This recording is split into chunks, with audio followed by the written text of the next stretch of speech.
ராமாயணத்துல ஆஞ்சநேயர் ராமனுக்காக மலையே தூக்கிட்டு வந்தது எல்லாருக்குமே தெரியும். ஆனா அதுக்கு நடுவுல நடந்த ஒரு சுவாரஸ்யமான கதை உங்களுக்கு தெரியுமா? வாங்க பார்க்கலாம். ராவணனோட மகனான இந்திரஜித் கடுமையா லக்ஷ்மணனை தாக்குனதால லக்ஷ்மணன் உயிர் போற நிலைமையில இருக்காரு. இதை பார்த்ததும் ராமனால தாங்கிக்கவே முடியல, மனசொடைஞ்சு போயிடுறாரு. இதை புரிஞ்சுக்கிட்ட ஹனுமான் எப்படியாச்சும் சிரஞ்சீவி இலையை எடுத்துட்டு வந்தா லக்ஷ்மணனை காப்பாத்திரலான்னு சிரஞ்சீவி இலையை எடுக்க போறாரு. ஆனால் ஹனுமானுக்கு சிரஞ்சீவி இலை எப்படி இருக்குன்னே தெரியாது. இதை தெரிஞ்சுக்கிட்ட ராவணன் அவனோட தாய் மாமாவான அரக்கன் நினச்சி எப்படியாச்சும் ஹனுமனை தடுக்க சொல்றாரு. அந்த அரக்கனும் முனிவர் வேஷம் போட்டு ராமநாமத்தை ஜபம் பண்ணிட்டு இருக்கான். இதை பார்த்ததும் ஹனுமான் அந்த முனிவர்கிட்ட போயிட்டு உங்களுக்கு சிரஞ்சீவி இலை எங்க இருக்குன்னு தெரியுமான்னு கேட்குறாரு.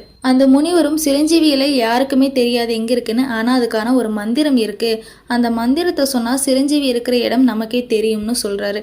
ஆனால் நான் அந்த மந்திரம் சொல்லித்தரதுக்கு முன்னாடி நீ போய் ஆற்றுல குளிச்சுட்டு வான்னு சொல்றாரு. அந்த அரக்கனோட திட்டம் என்னன்னா, அந்த ஆற்றுல ஒரு ராட்சச முதலை இருக்கு, இது ஆஞ்சநேயரை கொன்றுன்னு நினைக்கிறாரு. ஆனால் ஆஞ்சநேயர் அந்த முதலையை கொண்டுட்டு ஆற்றை விட்டு வெளியே வராரு. அப்போ புரிஞ்சுக்கிறாரு இந்த முனிவனும் ஒரு அரக்கன் தானே. அந்த அரக்கனையும் கொன்னுட்டு அடுத்து சிரஞ்சீவி இலை எங்கே இருக்குன்னு தெரியாதனால மலையையே ராமனுக்காக எடுத்துட்டு போறாரு. உங்களுக்கும் ஆஞ்சநேயரை மாதிரி ராமரை ரொம்ப பிடிக்கும்னா லைக் பண்ணுங்க, ரொம்ப ரொம்ப பிடிக்கும்னா சப்ஸ்கிரைப் பண்ணுங்க.